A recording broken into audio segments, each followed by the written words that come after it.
So today we're comparing two of the most powerful AI avatar video tools, HeyGen and Synthesia. Both can turn plain text into realistic talking videos in minutes. But one gives you more freedom, while the other gives you more realism. At first glance, they look so similar, but once you start using them, the difference is so huge. HeyGen is all about flexibility and personalization.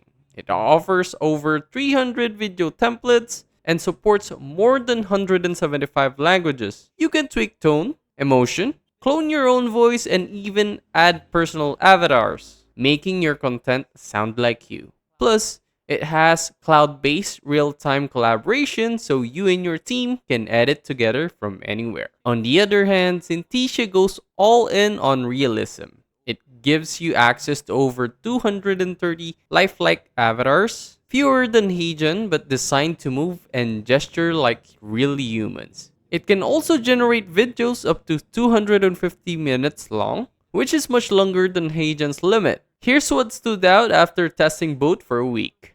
HeyGen is perfect for marketers, educators, and content creators who want full control over tone, voice, and emotion. Plus, team collaboration. Synthesia, on the other hand, is built for businesses and corporate teams that want realistic presenters for long training or onboarding video. So if you want to create short, personal, dynamic content, HeyGen wins. If you need longer, realistic videos that looks like real people, Synthesia takes it. In short, HeyGen is the flexible storyteller's tool, Synthesia is the professional studio. So both are leading the AI avatar space, but the best choice depends on your content style. Now that you've seen how they compare, I'll show you how to mix both using HeyGen for personality and Synthesia for realism. Check that out on the next one.